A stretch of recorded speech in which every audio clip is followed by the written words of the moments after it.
Hello friends, welcome to Pebbles. நான் செய்ய போறது புளி சாதம். இந்த புளி சாதம் வந்து என்னன்னா வேர்க்கடலை, எள்ளு இத வந்து நல்லா ட்ரை ரோஸ்ட் பண்ணிட்டு நம்ம வந்து புளி சாதத்துக்கு கூட ஆட் பண்ண போறோம். வாங்க எப்படி செய்யறதுன்னு பார்க்கலாம்.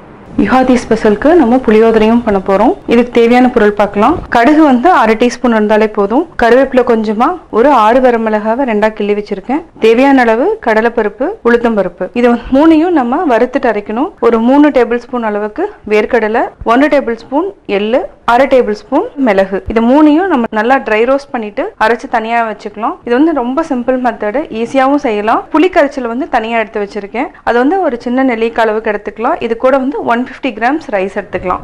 புளி வந்து நெல்லிக்காய் அளவுக்கு எடுத்து நல்லா கரைச்சி வச்சிருக்கேன். இது வந்து 150 கிராம்ஸ் ரைஸ் வேக வச்சு ஆற வச்சு தனியா எடுத்து வச்சிருக்கேன். இப்போ எப்படி செய்யறதுன்னு பார்க்கலாம். ஆல்ரெடி நான் புளி சாதம் வந்து போஸ்ட் பண்ணியிருக்கேன். அது வந்து கொஞ்சம் வேற மெத்தட், இது வந்து ரொம்ப சிம்பிள் மெத்தட், அதாவது டைப் 2. இப்போ எப்படி செய்யறதுன்னு பார்க்கலாம். ஃபர்ஸ்ட் புளி சாதத்துக்கு நம்ம மிளகு, வேர்க்கடலை, எள்ளு இதை வந்து நல்லா ரோஸ்ட் பண்ணிட்டு அரைச்சு தனியாக எடுத்து வச்சுக்கலாம். வேர்க்கடலை வந்து பச்சையாக இருந்துச்சுன்னா நீங்கள் ஃபர்ஸ்டே வந்து வேர்க்கடலையை வறுத்துருங்க. அதுக்கப்புறம் வந்து மிளகும் எள்ளும் ஆட் பண்ணுங்க. நான் வந்து வேர்க்கடலை ஆல்ரெடி வறுத்ததுனால மூணையுமே ஆட் பண்ணிட்டேன். இது எள்ளு நல்லா வெடிக்க ஆரம்பிச்சிருச்சு. இப்போ நம்ம ஆஃப் பண்ணிட்டு அரைச்சு தனியாக எடுத்து வச்சுக்கலாம். அதே கடாயில் நல்லெண்ணெய் விட்டுக்கலாம். இது வந்து செக்கில் ஆட்டின எண்ணெய், உடம்புக்கு ரொம்ப நல்லது.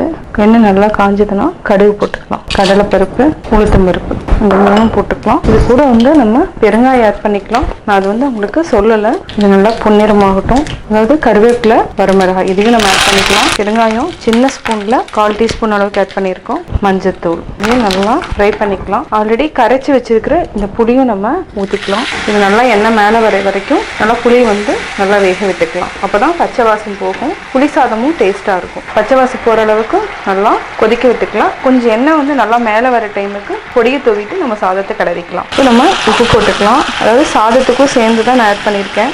இதையும் சேர்த்துட்டு பார்த்தோன்னா எண்ணெய் நல்லா மேலே வந்துருச்சு, புளியும் நல்லா வெந்துச்சு, அதாவது பச்சை வாசம் போயிடுச்சு. நம்ம இப்போ சாதத்தை ஆட் பண்ணிக்கலாம். இப்போ நம்ம சாதத்தை மிக்ஸ் பண்ணிக்கலாம். நல்லா மிக்ஸ் பண்ணிவிடுங்க. இப்போ நம்ம ஆல்ரெடி வேர்க்கடலை, மிளகு, எள்ளு இதை வந்து பேஸ்ட் பண்ணிட்டோம். ஆல்ரெடி வந்து எள்ளுலையாகட்டும் வேர்க்கடலை ரெண்டுலேயுமே எண்ணெய் இருக்கு, அதனால உங்களுக்கு கொஞ்சம் இந்த மாதிரி தான் வரும். இதையும் நம்ம மிக்ஸ் பண்ணிக்கலாம். இது வந்து என்னன்னா டேஸ்ட் வந்து நல்லா இருக்கும். புளி சாதம் நல்லா, அதாவது வாசம் வந்து நல்லா இருக்கும். இது கூட வந்து நீங்க தனியா வேணாலும் மிக்ஸ் பண்ணிக்கலாம். தனியாவும் மிக்ஸ் பண்ணிங்கனாலும் அந்த டேஸ்ட்டும் வந்து டிஃப்ரெண்டா இருக்கு. இதுக்கு வந்து நான் என்னன்னா தனியா சீட் வந்து நான் ஆட் பண்ணாம தான் செஞ்சிருக்கேன் இந்த புளி சாதத்துக்கு. இப்போ புளி சாதம் ரெடி ஆயிடுச்சு. ஆஃப் பண்ணிக்கலாம். நான் புளி சாதம் எப்படி செஞ்சேங்கிறத பார்த்தீங்க. கட்டாயம் உங்களுக்கு இந்த வீடியோ பிடிச்சிருக்கும். இந்த வீடியோ பிடிச்சதுன்னா லைக் பண்ணுங்க, ஷேர் பண்ணுங்க, கமெண்ட் பண்ணுங்க. மறக்காம எங்க சேனலை சப்ஸ்கிரைப் பண்ணுங்க.